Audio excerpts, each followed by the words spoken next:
Wisconsinites in Oshkosh at the State Democratic Party Convention. We're interviewing Assembly Democratic leader Gordon Hintz.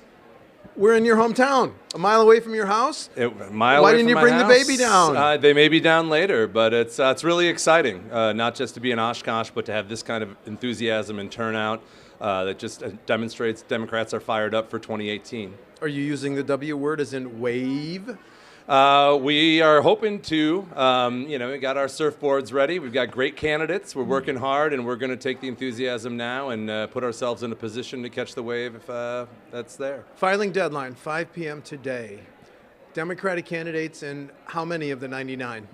Last time I checked, we had 111 candidates running in 92 assembly districts. So I think we've got a great balance of quantity and quality. There are a lot of people that were fired up to run because they wanted to hold this administration and this legislature accountable and get back with Wisconsin heading in the right direction. So how many of those districts? You said 92. Did you have to recruit, and how many times did you find people raising their hands? Hey, sign me up, I want to run. It's always a combination of both. There's people that express interest, and a lot of you sitting down with them, talking about what running for office is like, and maybe convincing them or telling them that they can actually do it. But your best candidates are self-selected, people that want to step up and run for the right reasons because they want to serve, because they want to change things, because a lot of people feel like they need to.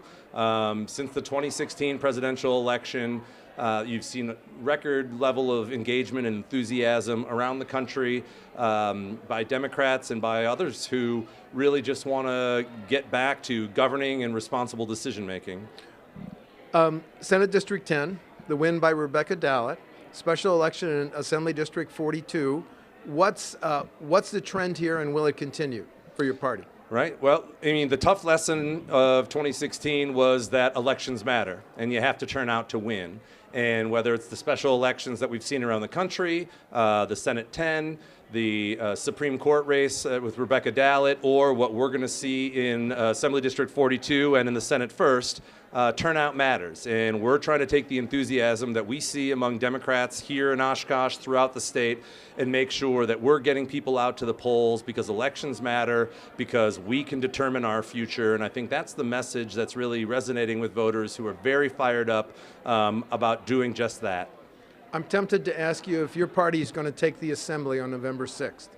I guess I'm more than tempted. Is your party going to take the Assembly on November 6th? I think our party has a great opportunity to take the Assembly on November 6th. The reality is we have great candidates that have put themselves forward, that are working hard. We're working with them to have the infrastructure out there, to have the staff out there, again, to get to the voters, to remind them that it doesn't have to be this way, to remind people what the last 8 years have caused. There's plenty of decisions that I think are not playing well, whether it's taking money away from their roads and giving it to Foxconn down in southeastern Wisconsin, to just the changes they've seen to natural resources around the state and our environment. The reality is it doesn't fall apart overnight, but after 8 years, there are literal cracks in the infrastructure. As you and I drive around the state, we're seeing billboards, Scott holes. Who's putting those up, and are those effective? Well, if you have a billboard that is posted right where there's a huge pothole and a governor who refuses openly to do anything about a problem that has been there for his entire tenure, I think people are starting to get it.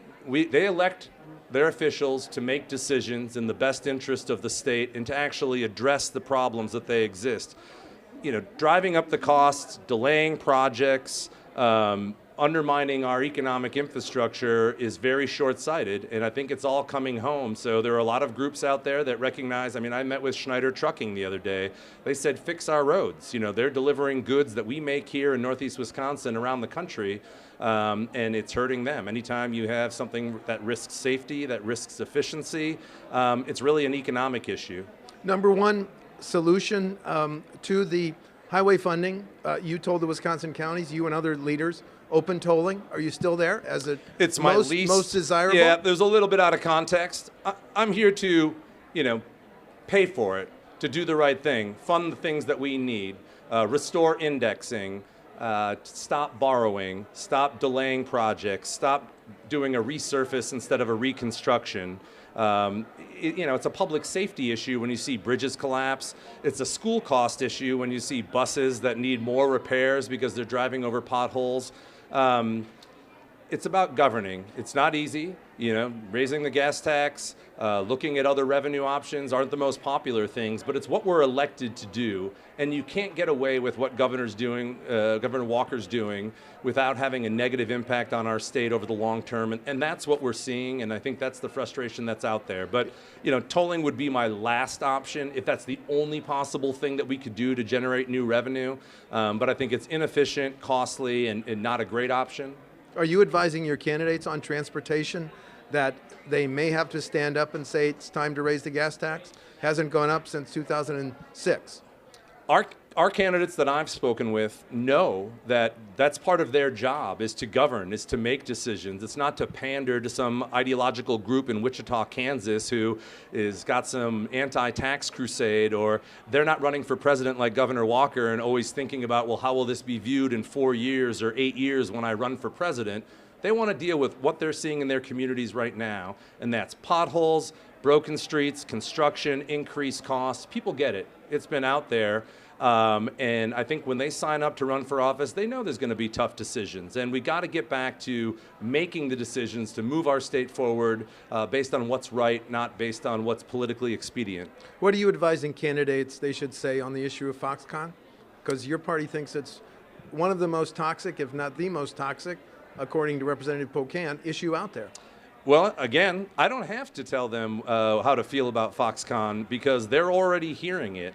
If you say, what is the best use of $3 billion of state money over the next 15 years? Should we put it into public schools, or should we give cash payments to a foreign company in the largest taxpayer subsidy of a foreign corporation in U.S. history? They're like, we should put it in schools. We should help Wisconsin businesses. We shouldn't be taking money from our roads in counties throughout rural Wisconsin and giving it to local roads to support a project. So the other thing I should mention is I don't tell them what they have to believe on anything. One of the things we have with our candidates is they go out and talk to people in their district. I say, ask them what they feel, ask them what's important, listen to them, and then think about how that fits in with your agenda and your priorities, and then go take that to the people. Wisconsin's a diverse state. Assembly Democrats are a diverse bunch, but we're united by the values of opportunity, fairness, equality, and accountability, and I want us to move in the right direction. Against the backdrop of Senator Baldwin's campaign needing money and the Democratic candidate for governor needing money, will your candidates be competitive? Our candidates will have the resources they need to compete. I mean, look, Patty Shockner was outspent 5-1. They ran negative ads. They threw the kitchen sink, and she blew it out and won by 10 points. Connor Lamb in Congress in Pennsylvania was outspent 17-1. When you've got as much dark money and hard money as these guys have by interests who've been pulling the strings on every decision they make, we know they're going to have more money.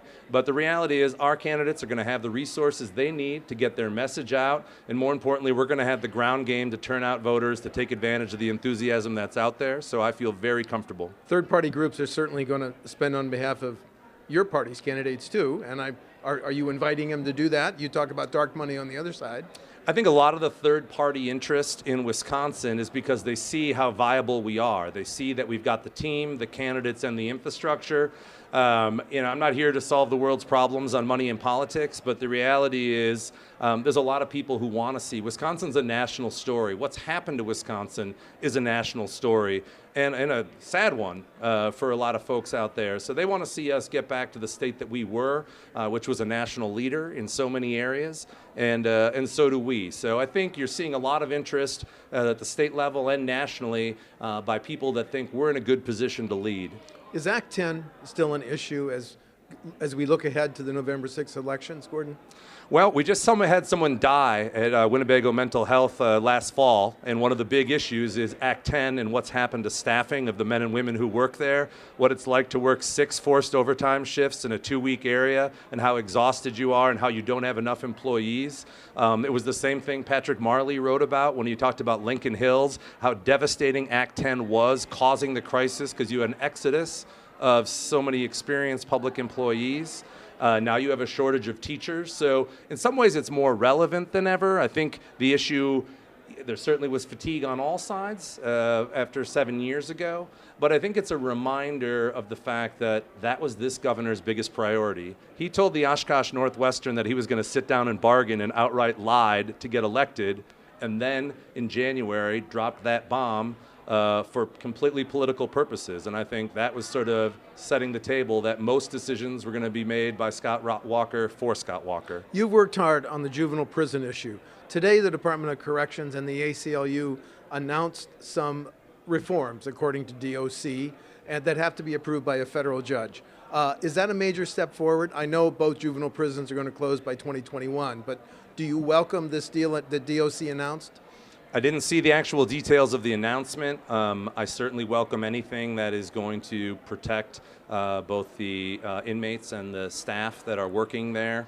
There are a lot of complicated factors that put us in the position that we're in now, but due to the commitment and the constant calls for accountability by many legislators in our caucus and some on the other side, we were able to take what I would call the first step on larger corrections reform, and it's something that I hope we can continue to get bipartisan support for going forward. I think with corrections reform, you can't do it overnight.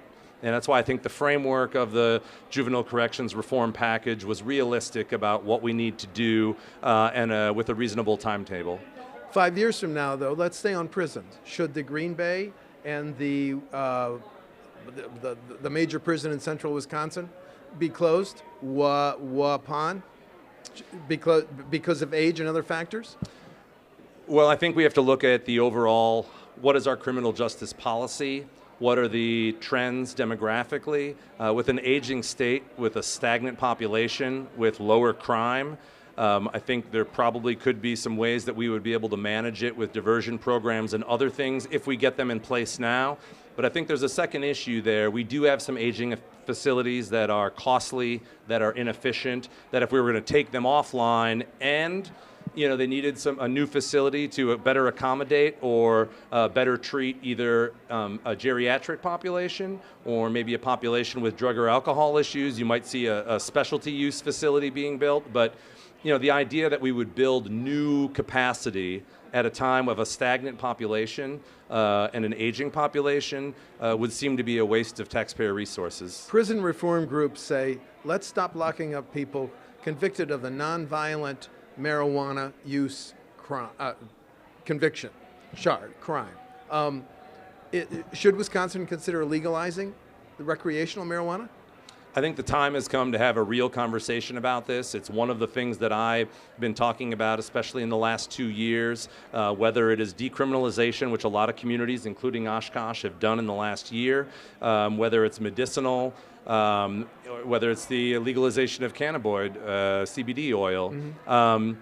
And we also have bills on full legalization. And you're seeing what's happening around the country. Wisconsin is way behind. A majority of people support more sensible legal regulation or treatment of marijuana. I think it is time we catch up, not just from the criminal justice standpoint, not just from the medicinal standpoint, but also because of some opportunities that we have going forward to right-size our policy in the state in a way that reflects the times we live in. The U.S. Supreme Court just said states can regulate sports betting. Should Wisconsin consider that? This one is a complicated one. I'm not someone who's a big proponent of gaming or gambling expansion. That being said, I know there are plenty of people who are probably doing a lot of online gaming now. We have machines in just about every tavern, even though they're technically illegal in the state. I think it's a conversation that we have to have in this new environment. I haven't heard anybody necessarily taking the lead, but again, part of the reason you have hearings, part of the reason you have discussions is there are pros and cons of action and inaction, whether you're talking about gaming or when you're talking about the regulation and reform of marijuana policy. If the tribes wanted to reopen their compacts to pay the state more in exchange for being able to operate sports betting, should that be considered? Part of what I need to do is understand how the Supreme Court decision fits in with the existing compacts that we have now, and what options are available to the legislature, including all, to work within the existing agreements that we have, and to make sure we know what we're doing going forward. Okay, maybe final question. Is it a good thing that your party has 10 plus candidates for governor, Gordon? I think there's a positive side of it. I mean, look, Governor Walker is clearly going to run a scorched earth negative campaign against whoever the nominee is, because he's unpopular, because his record in Wisconsin is terrible, and by not having a boogeyman for him to attack right now, I mean, he needs a long runway. So having an August primary with a unified Democratic Party behind a candidate that is ready to go this fall, I think puts us in a great position, and I think we have a number of candidates that can be successful against Governor Walker. So in some ways, maybe it's not conventional, but I think it's worked out in a way that's going to produce a new governor in Wisconsin, and I'm looking forward to that. Should the 9 plus candidates who don't win the August primary, are you confident they will unify behind whoever is the nominee? I am confident they will unify behind the nominee, and that's what I'm looking forward to this weekend, is a lot of people making their case, but this enthusiasm all channeling behind whoever the Democratic nominee is in August. Assembly Democratic Leader Gordon Hintz, thanks for having us in your home city. Hey. Thanks for the interview.